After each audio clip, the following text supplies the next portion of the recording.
Silakan. Sudah bisa share screen, Ustaz? Sudah.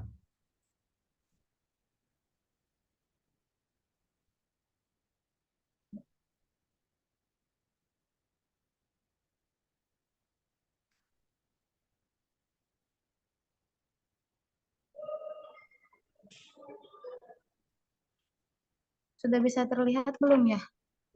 Terlihat. Ustaz. Bismillahirrahmanirrahim. Assalamualaikum warahmatullahi wabarakatuh. Waalaikumsalam.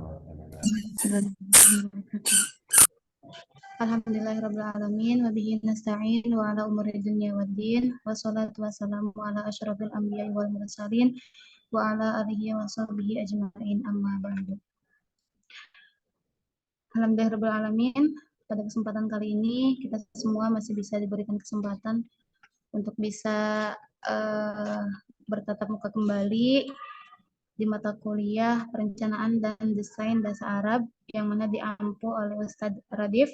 Mudah-mudahan beliau senantiasa disehatkan dan diistiqomahkan. Amin ya Allah ya rabbal alamin.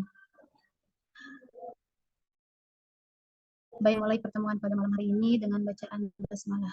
Bismillahirrahmanirrahim. Insya Allah pada kesempatan malam ini saya selaku presentator kelompok pertama yang akan membawakan tema presentasi mengenai konsep dasar perencanaan pembelajaran. Langsung saja, apa itu perencanaan? Yang pertama, menurut Prajudi Atmusudirojo, perencanaan itu adalah perhitungan dan penentuan tentang sesuatu yang akan dijalankan dalam mencapai tujuan tertentu oleh siapa dan bagaimana. Dan perencanaan dalam arti luas pun yaitu proses mempersiapkan kegiatan-kegiatan secara sistematis yang akan dilakukan untuk mencapai tujuan tertentu. Nah, dapat disimpulkan dari pengertian di atas bahwasannya yang pertama, perencanaan adalah proses yang sistematis.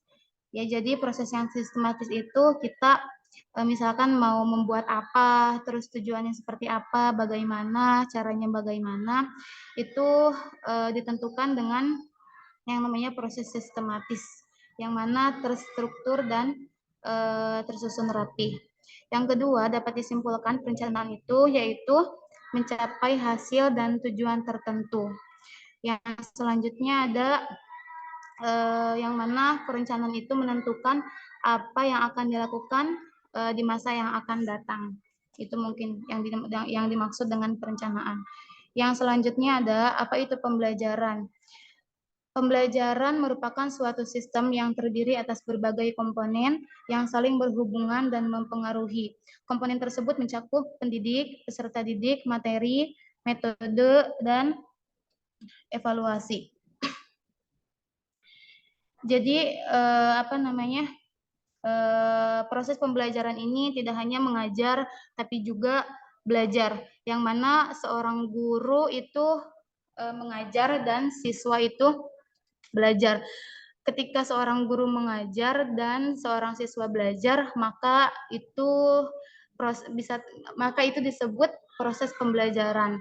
Dan jika hanya guru saja yang mengajar tanpa siswa yang dan siswa yang tidak belajar, itu belum dikatakan proses pembelajaran karena tidak berkesinambungan begitu. Dan kesimpulan dari perencanaan pembelajaran tersendiri adalah yaitu proses sistematis dalam mengorganisasikan berbagai komponen pembelajaran, dan sehingga pendidik dapat memfasilitasi peserta didik untuk mencapai kompetensi tertentu dan mengembangkan potensinya secara optimal. Itu sekilas mengenai perencanaan pembelajaran. Yang selanjutnya ada sudut-sudut pandang mengenai konsep perencanaan pembelajaran. Yang pertama, perencanaan pembelajaran sebagai teknologi. yaitu suatu perencanaan yang mendorong penggunaan teknik-teknik yang dapat mengembangkan tingkah laku kognitif dan teori-teori konstruktif terhadap solusi dan problem-problem pengajaran. Yang kedua, sudut pandang kedua yaitu perencanaan pembelajaran sebagai suatu sistem. Maksudnya yaitu sebuah susunan dari sumber-sumber dan prosedur-prosedur untuk menggerakkan pembelajaran, pengembangan sistem pengajaran melalui proses yang sistematik, selanjutnya diimplementasikan dengan mengacu pada sistem perencanaan itu. Yang selanjutnya ada sudut pandang terkait perencanaan pembelajaran sebagai sebuah disiplin. Maksudnya adalah cabang dari pengetahuan yang senantiasa memperhentikan hasil-hasil penelitian dan teori tentang strategi pengajaran dan implementasinya terhadap strategi tersebut. Sudut pandang keempat yaitu perencanaan pembelajaran sebagai sains. Maksudnya adalah mengkreasikan secara detail spesifikasi dari pengembangan, implementasi, evaluasi, dan pemeliharaan akan situasi maupun fasilitas pembelajaran terhadap unit-unit yang luas maupun yang lebih sempit dari materi pembelajaran dan segala tingkatan kompleksitasnya. Sudut pandang kelima yaitu perencanaan pembelajaran sebagai suatu proses, yaitu mengembangkan pengajaran secara sistematik yang digunakan secara khusus atas dasar teori-teori pembelajaran dan pengajaran untuk menjamin kualitas pembelajaran.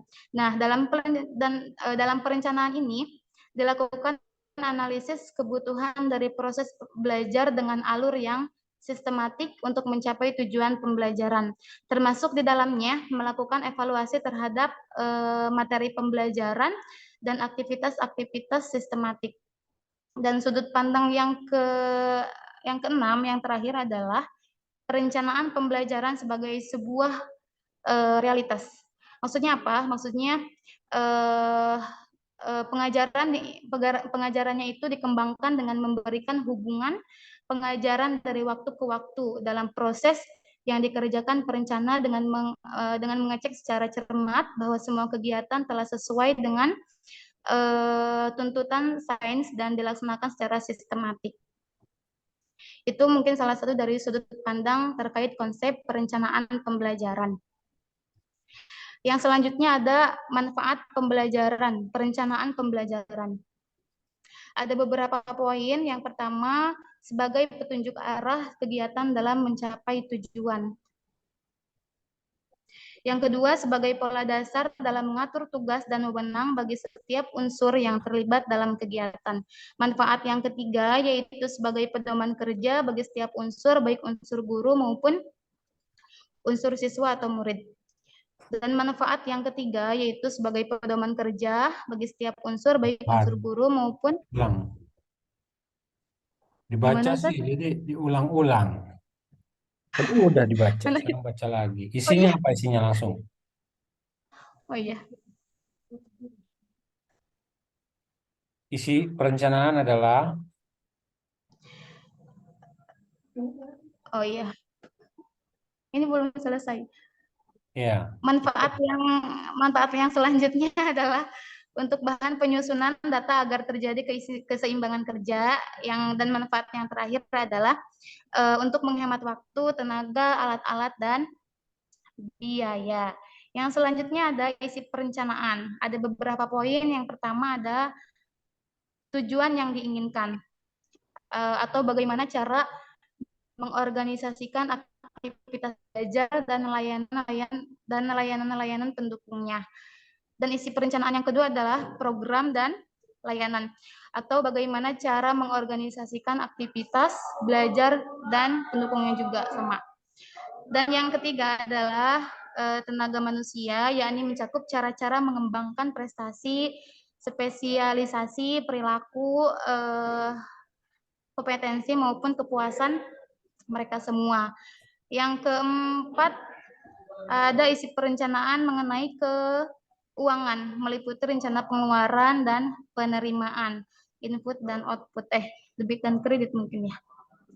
Yang kelima adalah ada bangunan fisik, yaitu mencakup tentang cara-cara penggunaan pola, distribusi, dan kaitannya dengan pengembangan psikologis.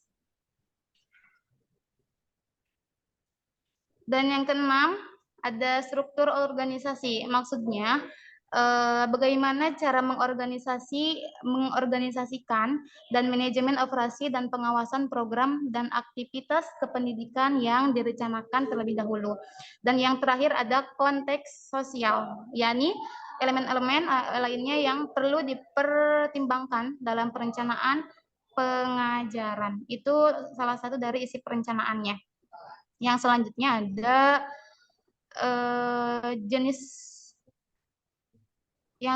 ada jenis-jenis perencanaan. Yang pertama ada silabus, yang mana silabus itu merupakan seperangkat rencana dan pengaturan kegiatan pembelajaran, pengelolaan kelas, dan penilaian hasil belajar. Yang mana silabus itu harus disusun secara sistematis, rapi, dan berisikan komponen-komponen yang saling berkaitan untuk memenuhi target pencapaian KD-nya atau kompetensi dasarnya.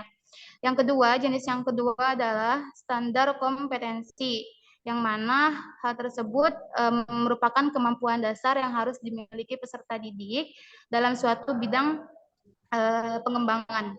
Yang ketiga ada kompetensi dasar, yakni merupakan pernyataan yang diharapkan dapat diketahui, disikapi, dan dilakukan peserta didik. Yang keempat ada jenis hasil. Halo? Halo? Suaranya putus ya? Dasar yang lebih. Gimana, Ustaz? Suaranya putus-putus. Hasil belajar terus.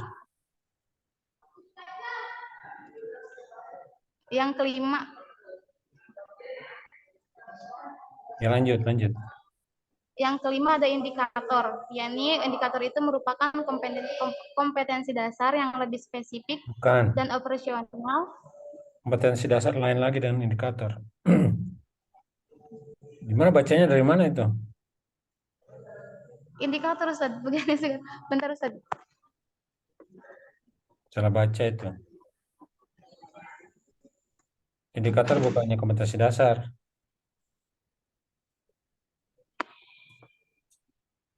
Oke, lanjut. Perencanaan semester. Yang selanjutnya ada perencanaan semester, merupakan program pembelajaran yang dipetakan berisi jaringan tema, bidang pengembangan, KD, hasil belajar, dan indikator yang ditata secara urut dan sistematis. Dan yang ketujuh ada perencanaan mingguan, yang mana perencanaan mingguan ini disusun dalam bentuk satuan kegiatan mingguan atau disingkat SKM, yang mana hal tersebut merupakan penjabaran dari perencanaan semester yang berisikan kegiatan-kegiatan dalam rangka mencapai indikator yang telah direncanakan dalam satu minggu dan sesuai dengan keluasan pembahasan tema dan subtemanya tuh. Dan yang terakhir ada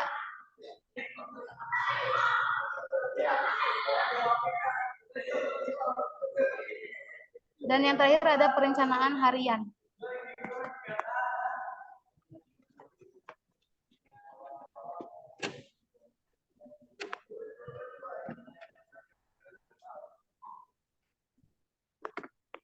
Halo? Jangan diam. Ntar waktunya kehabisan. Iya, Ustaz. Yang terakhir ada perencanaan harian, Afwan. Yang mana perencanaan harian ini disusun dalam bentuk satuan kegiatan harian atau SKH. Hal itu merupakan penjabaran dari satuan kegiatan mingguan, SKM, dan SKH itu memuat kegiatan-kegiatan pembelajaran, baik yang dilaksanakan secara individual, kelompok, maupun klasikal dalam satu harinya. Itu mungkin yang bisa saya sampaikan malam ini. Kurang lebihnya mohon maaf. Bila mana ada teman-teman yang mau menambahkan, dipersilahkan. Sekian dan terima kasih. Wassalamualaikum warahmatullahi wabarakatuh. Waalaikumsalam warahmatullahi wabarakatuh. Ya, silakan dimatikan share screen-nya. Ya Ustaz, sebentar. Oke, baik. Terima kasih. Kita sudah mendengarkan barusan. Kalau saya tanya kembali sama Elsa, ada berapa jenis-jenis perencanaan?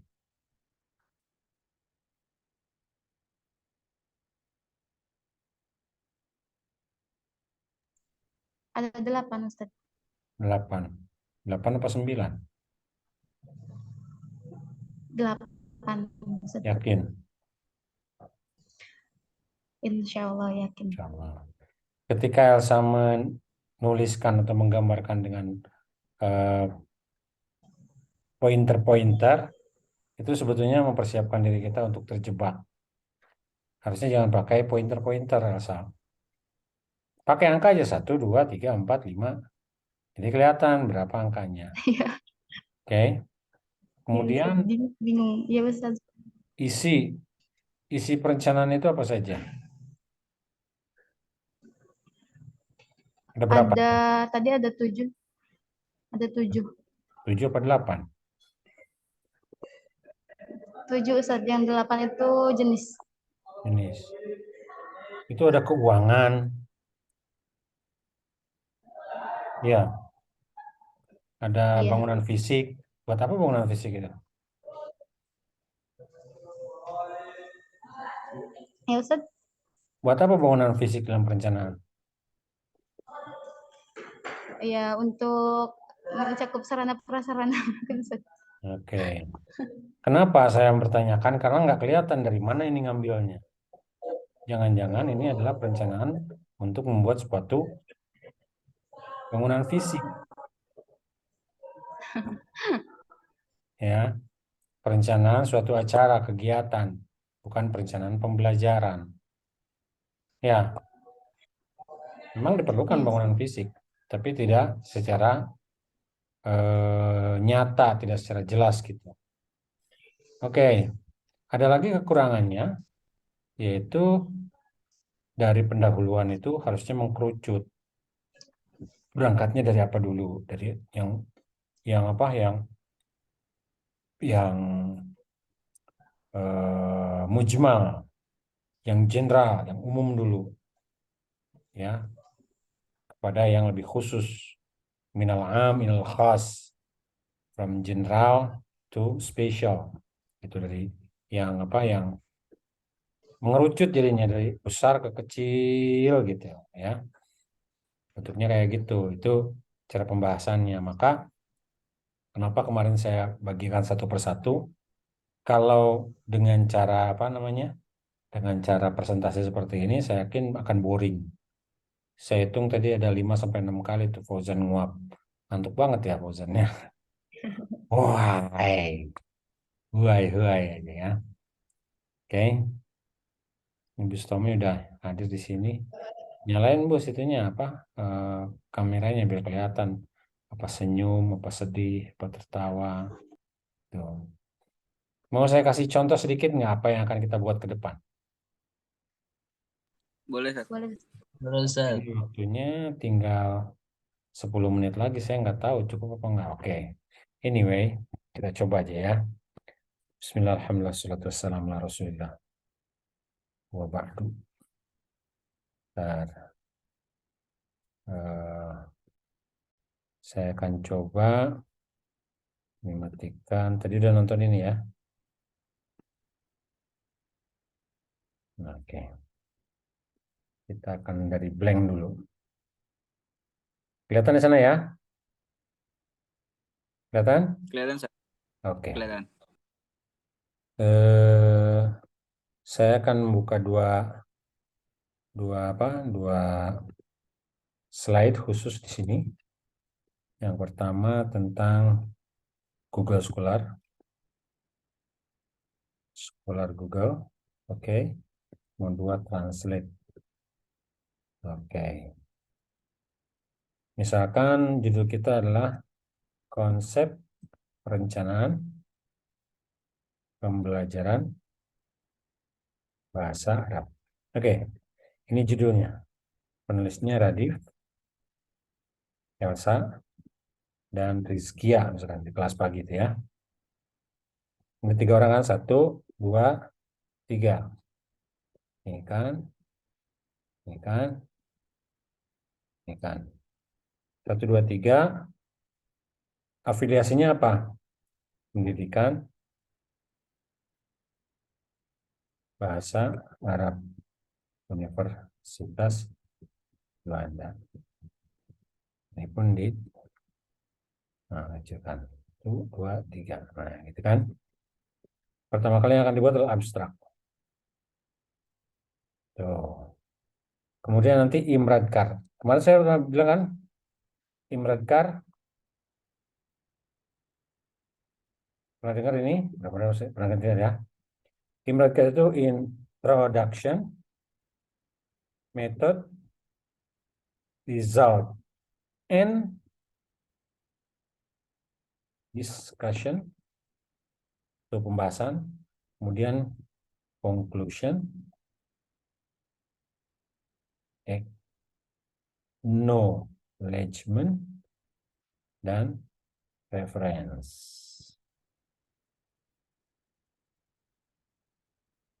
Yes. Nah, oke. Ingat ya, Imradkar. Nah, itulah singkatannya. Oke. Abstrak. Abstrak kita mulai daripada sesuatu yang umum dulu.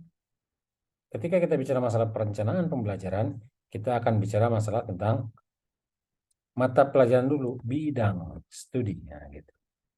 Studi bahasa Arab merupakan pelajaran yang wajib kan gitu pada sekolah yang berafiliasi kepada pendidikan Islam.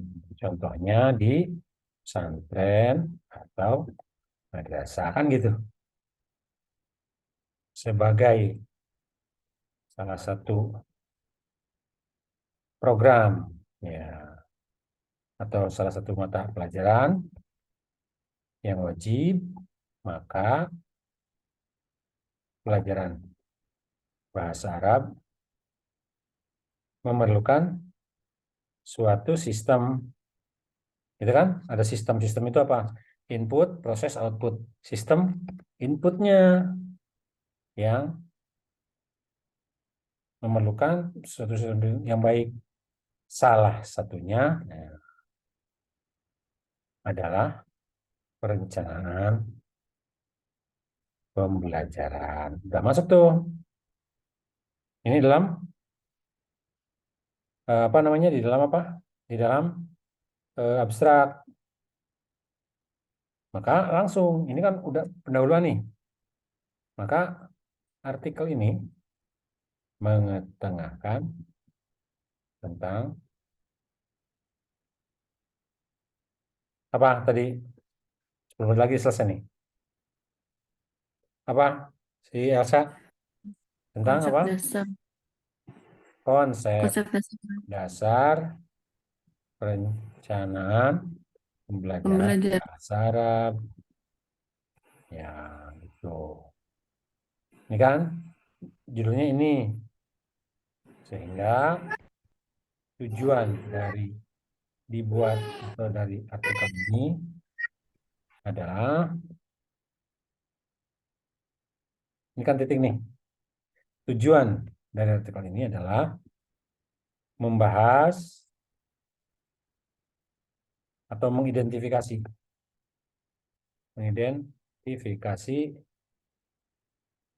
ruang lingkup seputar konsep-konsep yang mendasari apa? Perencanaan pendidikan bahasa Arab di madrasah atau di sekolah. Dah, tik. Ini satu, soalnya satu. Ya, ini soalnya satu. Ini di copy dulu. Oke, metodologi yang digunakan di dalam penulisan artikel ini adalah deskriptif, kualitatif, kualitatif yang menjadikan data-data pustaka sebagai data primer. Titik. Data sekundernya adalah hasil-hasil penelitian dari berbagai sumber, khususnya dari jurnal-jurnal. Gitu kan? Pendidikan, ya, perencanaan, dan pendidikan. Nah, tuh, udah selesai metodenya. Baru sekarang pembahasan. Penelitian ini menghasilkan beberapa catatan. Di antaranya adalah satu, kalau mau tulis satu, enggak juga nggak apa-apa. Kita menggunakan pertama pakai pakai ini, pakai angka. Pertama, konsep dasar pemahaman apa? Perencanaan, pembelajaran bahasa Arab. Satu. Kedua, apa tadi? Manfaat perencanaan. Tiga, apa? Proses perencanaan. Proses perencanaan. Keempat, isi perencanaan. Kelima, jenis jenis Jenis. perencanaan. Nah, lima, ini adalah jawaban dari identifikasi ruang lingkup, konsep-konsep mendasari, gitu. Ya, jadi ada lima. Nah, ini nanti dibahas lagi. Pertama, konsep dasar pemahaman yang yaitu, gitu kan, bla bla bla bla. Kedua, pengertian perencanaan yaitu bla bla bla. Dia kan abstrak, jadi nggak harus apa namanya, nggak harus jelas. Yaitu titik-titik. Keempat, isi perencanaan yaitu apa. Kelima, jenis-jenis perencanaan yaitu apa. Oke, ya, abstrak nih, sehingga dapat disimpulkan. Ini baru bahwa apa, buat aja satu kalimat bahwa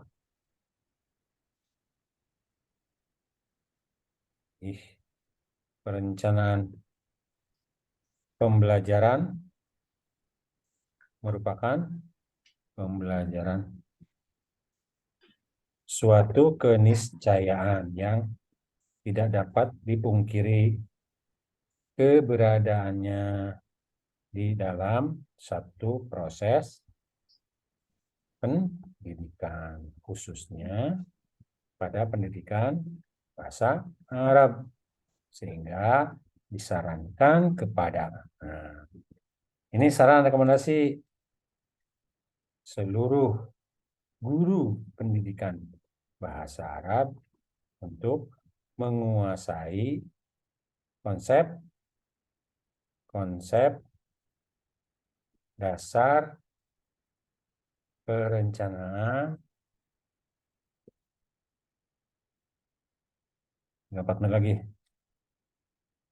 Pendidikan, pembelajaran bahasa Arab. Titik. Dah, selesai. Kata kunci, perencanaan, pembelajaran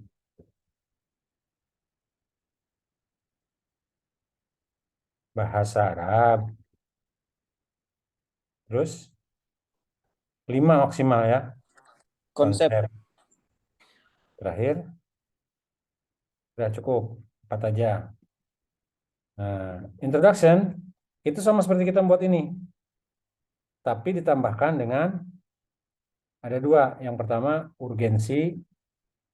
Yang kedua, penelitian relevan. Yang sudah terjadi terdahulu. Misalkan,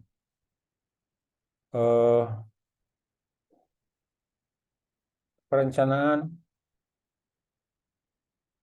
pembelajaran bahasa Arab adalah suatu yang harus dilakukan oleh guru bahasa Arab. Kan gitu ya? Titik. Namun demikian,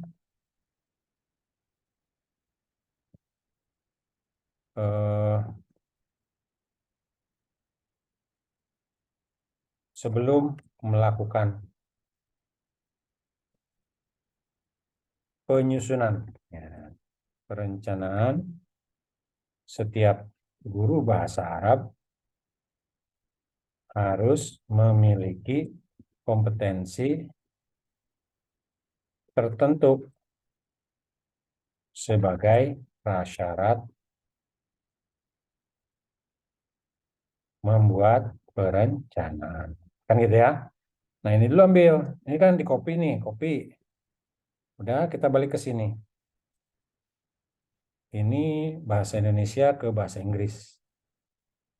Perencanaan pembelajaran kan, Arabic learning planning is something that must be done by Arabic teacher. Copy, lari ke Google Scholar, cari di sini, enter. Nah, di sini kan active learning strategy Arabic teacher. Nah, ambil nih, kutip, kemudian kita ambil yang APA aja ya. Ada 2 orang, Asmawati sama Makan. Baik lagi ke tadi. Di sini kan kita buat di reference. Klik insert citasi. Artikel in journal. Halaman 1 sampai 20. Show all bibliography. Halaman 1 sampai 20. Tahun 2020. Oke, nggak semuanya harus diisi ini. Ini di 2 dan 1, volume 2, edisi 1. Asmawati, Malkan, titik koma. 21 tadi ya. Ini di Ctrl X atau di cut. Kemudian dimunculkan di sini, International Journal, pindahkan sini. Kemudian volume 2, isu 1. Oke. Dia akan muncul Asmawati dan Malkan di sini. Namun demikian, sebelum melakukan penyusunan, setiap guru bahasa harus memiliki kompetensi tertentu sebelum membuat perencanaan. Baik lagi ke sini, cari terjemahnya. Oke. Nah, ini certain competencies. Cari lagi di sini. Masukkan sini lagi. Keluarkan di sini. Cari planning electronic Arabian Gulf. Skill in teaching. Nah, need to develop literacy. Nah, ini masuk nih. Copy lagi APA. Balik lagi ke sini. Diklik lagi citasi.